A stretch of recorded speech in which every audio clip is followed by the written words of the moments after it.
पिछले एक महीने से बहुत चीज़ त्रिपुरा में हो रहा है और उस विषय में और क्या क्या डेवलपमेंट्स है उस विषय में मैं आपसे थोड़ा सा आपको इन्फॉर्म करना चाह रहा था कि what is going to be what is been happening in the last 1 month और आने वाले दिन में क्या होगा, क्योंकि मुझे लगता है कि कभी कभी कुछ कुछ मीडियाज़ सच्चाई नहीं दिखाते हैं, कुछ कुछ मीडियाज़ गलत चीज़ बोलते हैं। तो मुझे लगता है कि सबसे अच्छा चीज़ है कि आप डायरेक्टली सोशल मीडिया के थ्रू अपने लोगों के साथ कम्युनिकेट करें। जो मुझे पसंद करते हैं वो भी समझेंगे और जो हमें नापसंद भी करते हैं उनको भी मालूम पड़ेगा कि हम क्या करना चाह रहे हैं और हम किसी के खिलाफ नहीं हैं। एनीवे, चिबाई टू एवरीवन। बहुत लोग इतने दिन से अपेक्षा कर रहे थे और मैंने मीडिया में भी बहुत चीज़ सुना है और देखा है। सबसे पहले जो वायलेंस हुआ कमलपुर में, शांतिर बाजार एरिया में, वो मुझे भी बहुत ख़राब लगा, मुझे बहुत दुख लगा। इसमें तिपरा मौथा का ये बंद नहीं था, सब जानते हैं, लेकिन तभी भी कुछ कुछ लोगों ने ये गलत अफवाह फैलाने की कोशिश की। मैं कभी भी वायलेंस के पक्ष में नहीं हूँ और वायलेंस जब भी होता है तो उसमें तिपरासा हो, बंगाली हो, हिंदू हो, मुसलमान हो, क्रिश्चियन हो, वायलेंस में सिर्फ गरीबों का नुकसान होता है। मैंने आज तक वायलेंस में किसी अमीर का घर जलते हुए नहीं देखा, कोई अमीर को पिटते हुए नहीं देखा। कौन मार खाता है? मार खाता है जिसके पास कोई सिक्योरिटी नहीं है, कोई प्रोटेक्शन नहीं है। तो मैं वायलेंस के खिलाफ हूँ और वायलेंस होने से नुकसान हमारा राज्य का होता है और हमारे लोगों का होता है। तो ये मैं पहले से ही बोलना चाहता हूँ कि ये बात बहुत क्लियर है कि मैं वायलेंस के पक्ष में नहीं हूँ और होना भी नहीं चाहिए। दूसरा बात है, मैंने सोशल मीडिया में देखा है, कहीं में लिखा गया है कि हमारे चीफ मिनिस्टर मानिक शाह बांग्लादेश के सिटीजन हैं, कहीं में लिखा गया है कि रंजीत बांग्लादेश का सिटीजन है, हमारा जो एमएलए है, कहीं में लिखा गया है कि बिप्लब देव बांग्लादेश, उनका कार्ड्स, आधार कार्ड हो या नेशनल आइडेंटिटी कार्ड। ये फेक न्यूज़ जो सोशल मीडिया में दिखाया जा रहा है और सपोर्टर्स अलग अलग दल के इसको सपोर्ट कर रहे हैं। मैं सबको बोलना चाहता हूं कि ऐसा जो रिपोर्टिंग होता है उससे नुकसान हम सबका होता है। आपने बिप्लब देव को बांग्लादेशी बोलकर उनका नेशनल आइडेंटिटी कार्ड छपवा दिया, या फिर आपने रंजीत का नाम लिख दिया कि वो बांग्लादेशी है। मानिक शाह जी जो हमारे मुख्यमंत्री हैं, कॉन्स्टिट्यूशनली इलेक्टेड मुख्यमंत्री है, उनका भी आईडी कार्ड छपाया गया। आज हम लोग पॉलिटिकली मानिक सरकार के बारे में ये किया गया। आज पॉलिटिकली हम लोग एक दूसरे के संग हो सकते हैं, एक दूसरे के खिलाफ हो सकते हैं, लेकिन इसका ये मतलब नहीं है कि हम पर्सनल होकर किसी को ऐसे तरीके से अटैक करें। और जो सोशल मीडिया हैंडल्स में ये दिखाया जा रहा है, मैं अपने सपोर्टर्स को और जो रिस्पॉन्सिबल लोग हैं, जो पोजीशन ऑफ इन्फ्लुएंस में हैं, उनको भी मैं बताना चाहता हूं, इससे आपका पहला समय नष्ट हो रहा है, सोसाइटी में जहर फैलवाया जा रहा है और किसी का सोल्यूशन भी नहीं हो रहा है। अगर सोल्यूशन चाहिए तो सोशल मीडिया में ना फाइट करके आप ग्राउंड में आकर एक दूसरे से बात कीजिए। मैंने 2 दिन पहले देखा कि रंजीत के खिलाफ कुछ लिखा गया हेडलाइंस त्रिपुरा में। मैं प्रणब बाबू को भी जानता हूं, मैंने उनसे भी बात किया, मैंने रंजीत से भी बात किया। और इस इश्यू को अगर आपको सोल्यूशन लाना है तो कोई ना जर्नलिस्ट एसोसिएशन, ना कोई तिपरासा मौथा करके हमारे तिपरासा ऑर्गेनाइजेशन सोल्यूशन कर सकता है। सोल्यूशन होगा जब हम लोग तीनों बैठकर एक दूसरे को समझेंगे कि ऐसे रकम के सोशल मीडिया पोस्ट में या फिर इस तरफ से हो या उस तरफ से हो, किसी का फायदा नहीं है।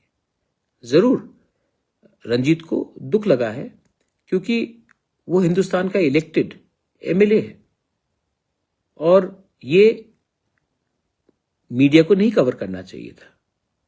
लेकिन मैंने प्रणब बाबू से भी बात की और उन्होंने कहा कि ये उन्होंने खुद नहीं किया, 100 लोग उनके नीचे काम करते हैं और वो लोगों ने इसको शायद छपाया है, इसको हटा भी दिया जाएगा। लेकिन विप्लव देब के खिलाफ भी ये लिखा गया कि वो बांग्लादेशी सिटीजन है, वो एमपी है। मानिक शाह जी जो हमारे मुख्यमंत्री, उसके खिलाफ भी। तो ये कौन करवा रहा है, ये कौन ये लड़ाई करवा रहा है? हमको भी अपने अंदर विचार करना चाहिए। हमको ये जो फेक आईडीज जो किया जा रहा है, ये कौन करवा रहा है और इसमें फायदा किसका है? ये आईबी, पुलिस, सबको इसमें विचार करना चाहिए, क्योंकि इससे फायदा मुझे लगता है बांग्लादेश को हो रहा है। और आप लोग शायद जानते नहीं हैं कि बांग्लादेश में आज के दिन पिछले 2-3 महीने से पाकिस्तान के ब्रिगेडियर्स चिटागोंग हिल पोर्ट्स में बैठे हुए हैं। पाकिस्तान के जनरल्स बांग्लादेश ढाका में बैठे हुए हैं। सब कह रहे कि वो मेडिकल एड देने आए। मेडिकल एड देने के लिए कोई डॉक्टर आएगा, ब्रिगेडियर और जनरल नहीं आएगा, लेकिन ब्रिगेडियर और जनरल आ रहे हैं। और मुझे लगता है कि जब अगले साल पाकिस्तान में, बांग्लादेश में इलेक्शन होगा फरवरी-मार्च में, तब एक एंटी इंडिया सरकार बनेगी। ये एंटी इंडिया सरकार जब इंडिया के खिलाफ कुछ करेगा, वो मुंबई में कुछ नहीं करेगा, वो दिल्ली, राजस्थान, उत्तर प्रदेश में कुछ नहीं करेगा। उनका पहला लक्ष्य होगा बंगाल और नॉर्थ ईस्ट, और नॉर्थ ईस्ट में सबसे पहले आसाम, मेघालय और अपना त्रिपुरा में आतंक फैलाना, जहर फैलाना और कम्युनल डिस्टर्बेंस करवाना। तो इस समय पॉलिटिक्स से बड़ा नेशनल सिक्योरिटी है, और नेशनल सिक्योरिटी ना इंडिविजुअल से कुछ मतलब नहीं रखता। तिपरा मोथा इतना इंपॉर्टेंट नहीं है, सीपीएम, बीजेपी, कांग्रेस इतना इंपॉर्टेंट नहीं है जितना देश का रक्षा, सुरक्षा, हमारे नागरिकों का सुरक्षा और रक्षा। इसी के लिए मैं अपील करता हूं कि ये जो जहर फैलवाया जा रहा है सोशल मीडिया में एक दूसरे के खिलाफ, और जो लोग समझ नहीं पा रहे हैं, मैं उनको भी हाथ जोड़कर बोलना चाहता हूं कि एक बड़ा खेल हुआ जा रहा है, उसको आप नहीं समझ रहे हैं, लेकिन नेशनल और इंटरनेशनल लेवल में खिलवाया जा रहा है। नेपाल में 2-3 दिन के अंदर प्राइम मिनिस्टर और प्रेसिडेंट को हटाया गया, बांग्लादेश में भी वही चीज करवाया गया। ये कौन करवा रहा है आपको समझना पड़ेगा, और इसमें इंडिया और नॉर्थ ईस्ट इंडिया खतरे में है। हमारा फाइट प्रणब सरकार वर्सेस रंजीत देव वर्मा नहीं होना चाहिए। हमारा फाइट तिपरा मोथा, बीजेपी, सीपीएम, कांग्रेस नहीं होना चाहिए। ये लोग समझ नहीं पा रहे हैं। हमारा फाइट होना चाहिए कि हम लोग हाथ मिलाकर बांग्लादेश के जो जहर हमारे घर में फैलवाएगा, उसके अगेंस्ट होना चाहिए।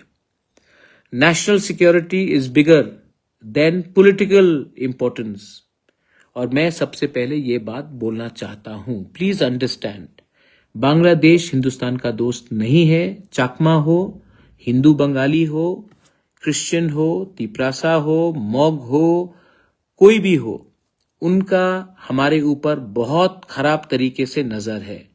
आपने देखा होगा 3 दिन पहले मोहम्मद यूनुस ने एक किताब पाकिस्तान के जनरल को दिया, उसमें पूरा मैप नॉर्थ ईस्ट का, बांग्लादेश का एक अटूट अंग दिखाकर दिखाया गया। और ये कोई मामूली इंसान नहीं दे रहा है, ये मोहम्मद यूनुस, पाकिस्तान का जो हेड है, वो पाकिस्तान के जनरल को एक किताब दिखा रहा है, वो एक मैसेज भेज रहा है हमको। और हम लोग आज भी एक दूसरे के खिलाफ लड़ रहे हैं, असली दुश्मन को नहीं हम लोग पकड़ रहे हैं। तो मैं प्लीज रिक्वेस्ट करता हूं कि ये बात को समझिए। सेकंड बात, ये बात क्लियर है तो मैं सेकंड बात में जाता हूं। सेकंड बात, आने वाले दिन में हम नॉर्थ ईस्ट के जो भी रीजनल पार्टीज हैं, मैं सबसे बात कर रहा हूं।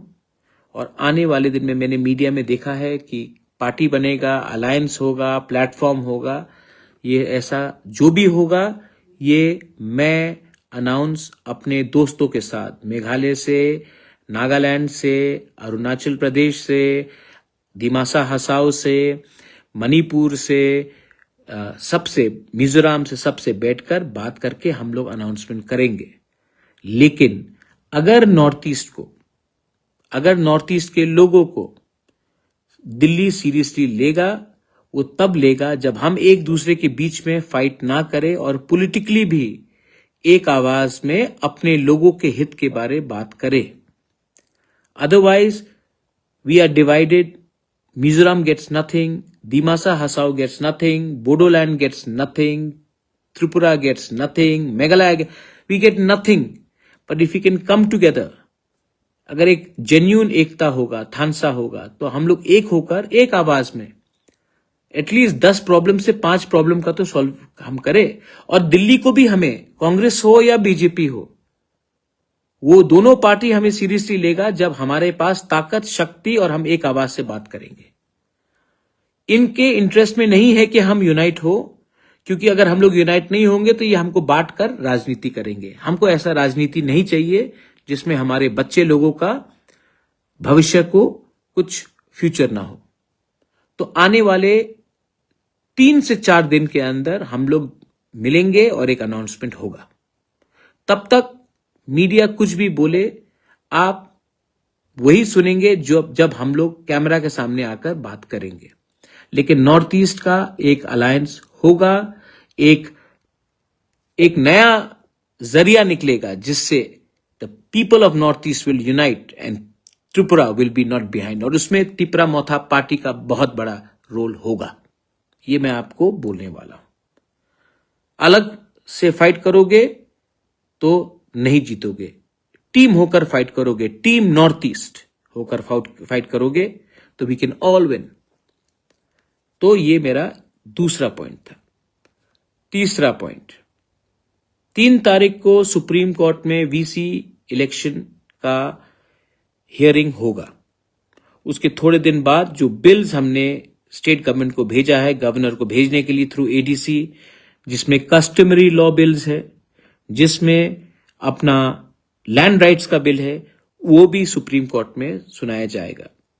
मैं समझ चुका हूं कि सिर्फ पॉलिटिक्स करने से कुछ नहीं मिलेगा, कोर्ट में भी जाना पड़ेगा, जमीन में भी रहना पड़ेगा और पॉलिटिकली भी फाइट करना पड़ेगा। तीनों चीज साइड बाय साइड करना पड़ेगा। इसमें आई होप कि सुप्रीम कोर्ट हमें न्याय देगा, क्योंकि मुझे नहीं लगता है कि गवर्नमेंट के पास कुछ रास्ता है। सब बोलते हैं कि राजतंत्र खत्म हो गया।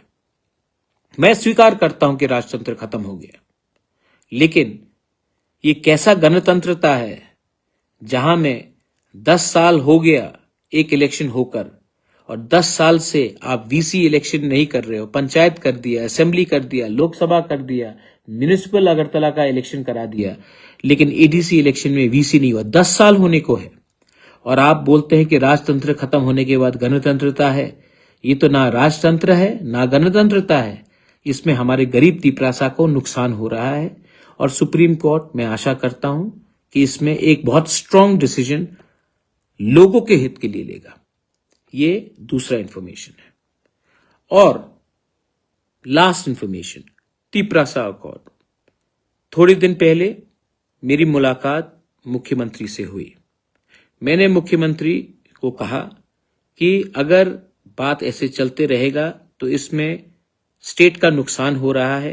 त्रिपुरा का जनजाति, त्रिपुरा का तिपरासा बंगाली के खिलाफ नहीं है। हम अपना अधिकार चाहते हैं, किसी का अधिकार छीनना नहीं चाहते हैं। तो ये जो प्रोसेस तिपरासा अकॉर्ड का है, बहुत दिन हो चुका है। आप इसमें निर्णय जल्दी लीजिए, वरना हमें भी सोचना पड़ेगा आने वाले दिन में मैं क्या करूंगा। चीफ मिनिस्टर ने अच्छे तरीके से बात सुना और उन्होंने मुझे आश्वासन दिया कि वो जल्द से जल्द कुछ करेंगे। दिल्ली से भी मुझे होम मिनिस्ट्री का फोन आया और उन्होंने कहा है कि जो तिपरासा अकॉर्ड पिछले 2-3 महीने से रुक गया था, क्योंकि 2-3 लोग थे जो नहीं चाहते थे कि अकॉर्ड हो, अब दिल्ली ने भी कहा है कि इसको वो आगे ले जाएंगे। ये क्यों हुआ? क्योंकि इसमें आपका सपोर्ट था, आपका प्रेशर था, हम लोग एक रहे, टूटे नहीं, इसके लिए आज ये बात फिर से आगे चलेगा, लेकिन हमें भी सतर्क रहना है।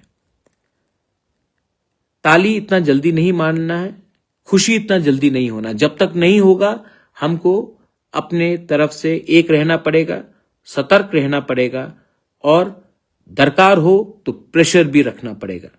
लेकिन प्लीज, ये तिपरासा अकॉर्ड बंगाली के खिलाफ नहीं है। हमारे बच्चे का अधिकार, हमारे बच्चे का भविष्य, हमारा कल के लिए ये तिपरासा अकॉर्ड को होना जरूरी है।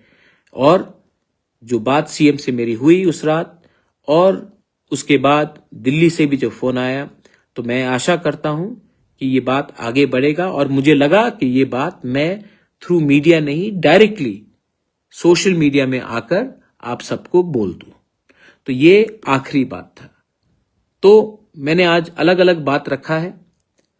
पहला बात है, सबसे इंपॉर्टेंट बात है, अगर बात को आगे बढ़ना है तो त्रिपुरा में शांति रहना पड़ेगा।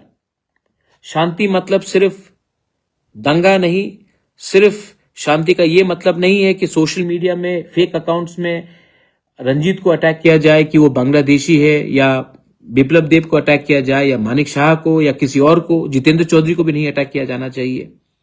और सोशल मीडिया में भी जहर नहीं फैलाना चाहिए। ये पहला ग्राउंड कंडीशन होना चाहिए बात को आगे बढ़ने के लिए।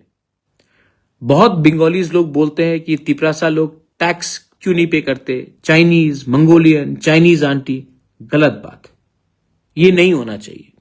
और हमारे तिपरासा को भी समझना चाहिए कि हर बंगाली जो हिंदुस्तान का है वो बांग्लादेशी नहीं है। हमको भी डिस्टिंग्विश करना चाहिए कौन बांग्लादेशी है और कौन हिंदुस्तान का बंगाली है। तभी तो भाईचारा रहेगा, तभी तो शांति रहेगा। एक दूसरे को उकसाने से नुकसान हम दोनों का है, और फायदा किसका है? फिर से मेरे दोस्त, बांग्लादेश का, जो तैयारी कर रहा है हमारे घर में आग लगाने के लिए। और ये मत भूलिए कि अगर हम एक रहेंगे तो चाकला रोशनाबाद, कुमिल्ला, ब्राह्मणबाड़ी, कॉक्स बाजार, चिटगोंग, बांदरबन, वहां में हम अपना इन्फ्लुएंस दिखा सकते हैं। लेकिन वो तभी संभव होगा जब जहर दोनों तरफ से नहीं फैलाया जाएगा। घर को एक रखो, तब हम वहां में नजर रख सकते हैं। ये मेरा मैसेज है टू एवरीवन। मैं जानता हूं कि मेरे जो विरुद्ध हैं उनके दिल में भी लगा होगा कि आज प्रद्युत ने ठीक बात बोला, लेकिन हमारा पोजीशन हमेशा परमानेंट सोल्यूशन का है, and we will not compromise. और कोई हमें खरीद नहीं सकता, कोई हमें कमजोर नहीं कर सकता, जब तक मैं अपनी जगह में खड़ा हूं, अपने लोगों के लिए खड़ा हूं, और आप मेरे साथ, गरीब लोग मेरे साथ एक आवाज में एक जगह में रहेंगे। दिल्ली भी ये बात समझ चुका है, राज्य सरकार में भी जो लोग नहीं समझ रहे थे उनको समझ में आएगा, आ रहा है। बोलेंगे नहीं, लेकिन आएगा। और पॉलिटिक्स कम करो, बच्चे के भविष्य के बारे में ज्यादा सोचो। This is my message to everyone. Once again, be strong, be together. और ये जो नकली गलत चीज हो रहा है, अपने एमएलए को बांग्लादेशी सिटीजन बोलकर, ये कौन सा रकम का जर्नलिज्म हुआ? या किसी और को कुछ और बोलकर ये कैसा रकम? तो ये सब चीज बंद कीजिए। सामने फेस टू फेस बैठिए, मैं बैठवाता हूं और मैं आप दोनों का हाथ मिलवाता हूं। मैसेज भी जाएगा कि हम लोग मैच्योर हैं और एक दूसरे के खिलाफ नहीं है। मैं दोनों तरफ से, मैं न्यूट्रल होकर दोनों तरफ को बोल रहा हूं। इससे नुकसान हम दोनों का है और फायदा किसी और का है। My message to everyone. त्रिंग आएगा, क्रिसमस आएगा, हमारे आने वाले दिन में और लोकल फेस्टिवल्स भी है, न्यू ईयर्स है, नया साल आने वाला है। नया रकम का अप्रोच लीजिए और नया त्रिपुरा बनाइए। पुराना त्रिपुरा में जो 1949 के बाद आया है, उसमें हमने राजनीति देखा है, दंगा देखा है, पॉलिटिक्स देखा है। हम नया त्रिपुरा में कुछ और देखना चाहते हैं, उन्नति देखना चाहते हैं, भाईचारा देखना चाहते हैं, डेवलपमेंट देखना चाहते हैं। डेवलपमेंट कभी नहीं होगा जब पॉलिटिक्स डेवलपमेंट से ज्यादा समय आपका खाएगा। बेलाइनो हामबाय खुलुमखा हर काहाम जय हिंद।